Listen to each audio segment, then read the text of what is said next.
Bonjour, je fais cette petite vidéo pour montrer comment nous illustrons les TIC dans notre enseignement de nos jours. Donc, premièrement, nous avons choisi les thèmes TIPAC parce que nous voulons justement associer la pédagogie à la technologie et au contenu. Pour ce faire, nous avons décidé de bâtir une petite leçon de français pour une classe de 5e année basée sur les groupes de mots dans la leçon de base, la phrase de base.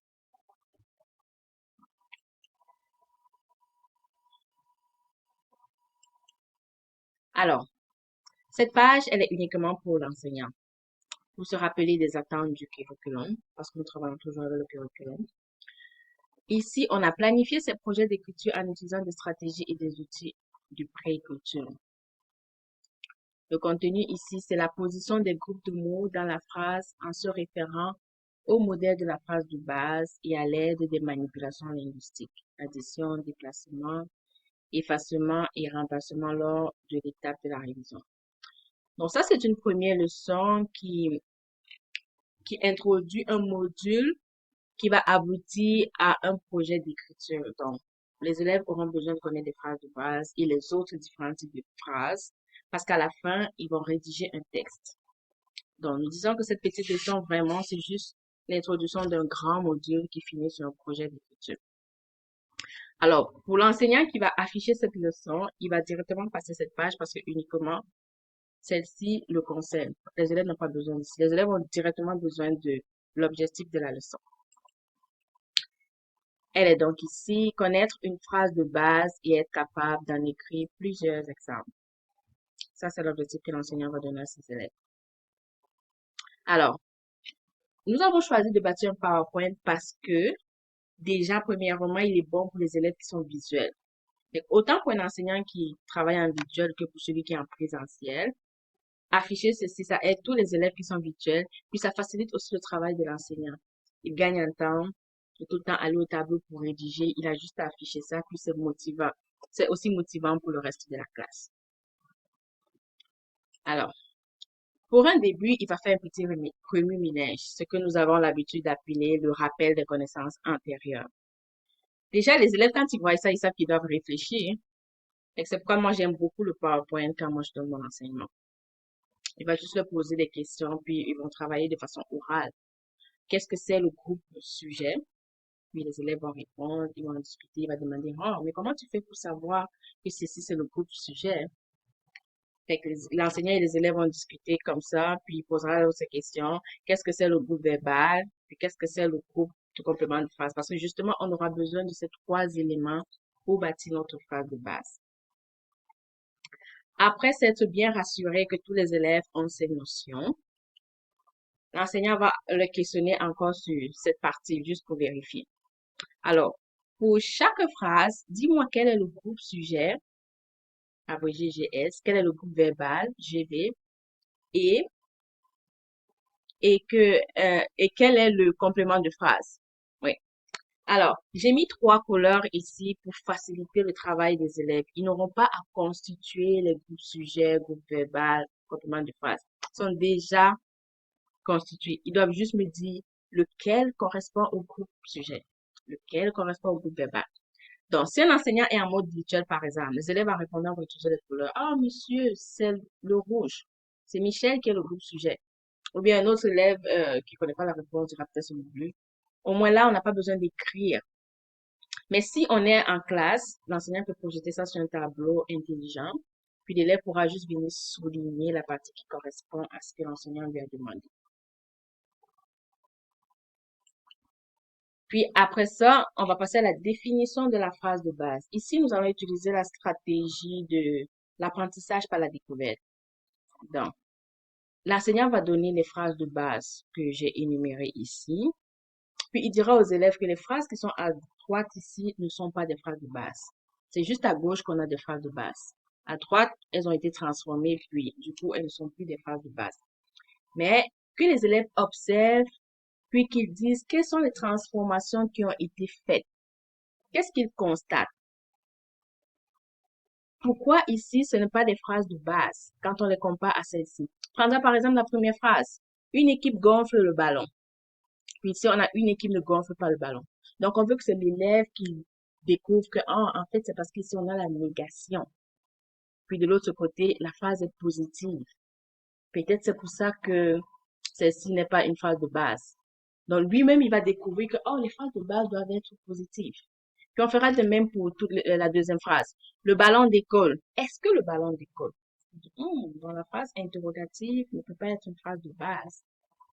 Fait qu'on va laisser le soin aux élèves de décrire, de déterminer tous les critères qui permettent de reconnaître une phrase de base. Donc ici, Frédéric est bon à arroser. Ici, à droite, on a plutôt une phrase exclamative. Ça c'est pas une phrase de base. Là, maintenant, le ballon survole la campagne pendant une heure. Pendant une heure, le ballon survole la campagne. On a déplacé, on a changé le classement. Fait que le complément de phrase commence en premier ici à droite. L'élève va voir que sur le moment, il y a un ordre précis quand on veut avoir une phrase de base.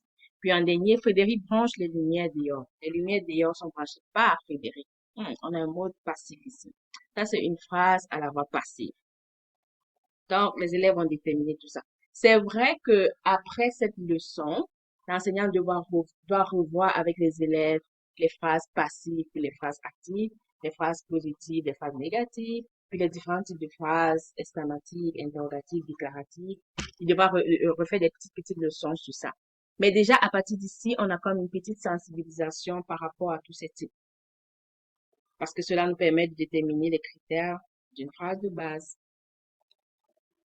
Après ça, après que les élèves aient découvert par eux-mêmes tous les critères d'une phrase de base, l'enseignant va leur donner de façon propre quels sont ces critères. Donc, la phrase de base est constituée de deux groupes obligatoires et d'un groupe facultatif. De montrer que même si on a juste le groupe nominal sujet et le groupe verbal, c'est suffisant pour qu'on ait une phrase de base. Le complément de phrase, il peut être là, comme il peut ne pas être là. Donc, c'est pour ça qu'on dit qu'il est facultatif.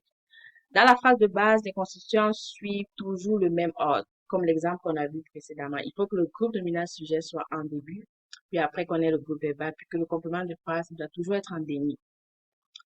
Puis, la phrase de base est déclarative, à la forme positive, puis à la voix active. Ça aussi, c'est illustré avec 3 exemples comme on l'a vu précédemment. Après avoir donné la définition de la phrase de base, on va leur donner des exemples pour appuyer cette définition-là.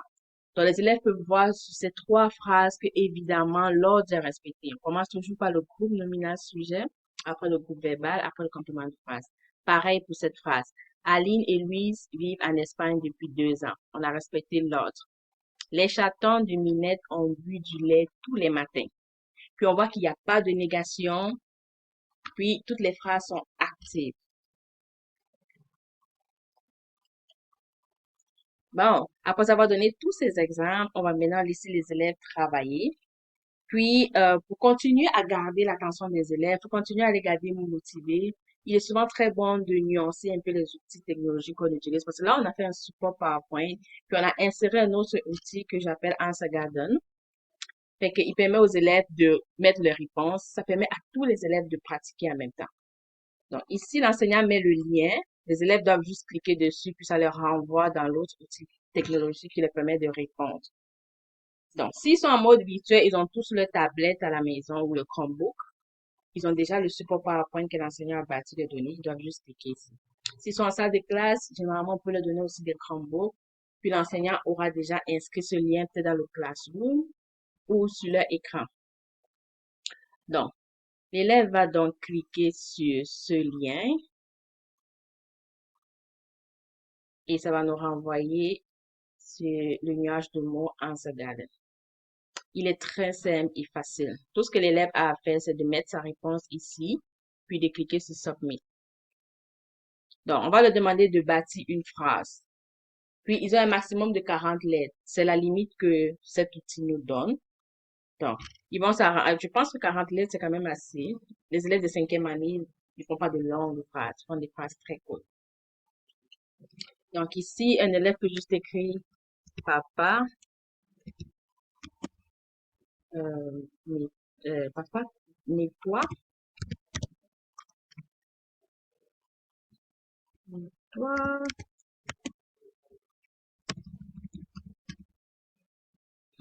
Non, je cherche un très bon exemple. Papa coupe les gazons. Ouais, il a juste cliqué sur Submit, puis ça va rajouter sa phrase. Ici, ce sont les autres phrases qui ont déjà été écrites bien avant. L'avantage de cette application, c'est qu'il permet à certains élèves qui sont gênés de donner leurs réponses en classe ouvertement, ici d'avoir l'occasion de répondre sans qu'on ne sache que c'est eux. Il est complètement anonyme. Puis l'enseignant peut voir les phrases de tous les élèves de sa salle de classe sans savoir qui exactement a écrit cette phrase, qui a écrit cette phrase, puis celle-ci. Il a aussi le choix de supprimer une phrase s'il trouve qu'elle n'est pas bonne. Les élèves peuvent donner, par exemple, une mauvaise réponse, puis il supprime. Puis il va parler de façon anonyme que l'élève qui a écrit cette phrase, elle n'est pas bonne. Donc, corrige, arrange une bonne phrase. Donc, c'est une très bonne application. Puis, il peut donner son interaction sans que l'élève soit gêné. Là, tous les élèves ont la possibilité de répondre. L'avantage, c'est qu'en classe, en posant la question, c'est juste un ou deux élèves qui vont répondre, alors que ici, tous les élèves répondent en même temps. Moi, j'aime beaucoup utiliser cette application. Puis, il y en a d'autres différentes, mais qui jouent toujours le même rôle, fabriquer des nuages de mots. Maintenant, après avoir pratiqué sur les nuages de mots, les élèves auront donné plusieurs exemples. On va leur laisser le temps de pratiquer maintenant eux-mêmes tout seuls, un petit travail autonome pour consolider l'apprentissage. Fait ici encore, comme j'ai dit, pour continuer à garder la motivation de l'élève, on a changé. Là, on utilise encore un autre outil. J'ai bâti ici un Google formulaire. Juste le fait de changer, de varier tout, des stratégies en classe, ça permet de garder les élèves dans le travail. Si on était resté dans le PowerPoint du début jusqu'à la fin, après, ce serait facile de perdre l'attention des élèves. Donc, tout ce qu'ils auront à faire, c'est de cliquer encore dessus, puis ça va leur renvoyer sur un formulaire.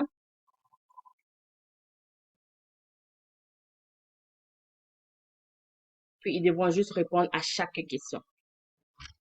J'aime bien utiliser le Google Formulaire parce que après l'enseignant peut venir ici au niveau des réponses, voir les réponses de tous ses élèves. Puis, il peut même les télécharger sur une feuille de calcul ici. Fait que sur une feuille, il va avoir toutes les réponses de ses élèves.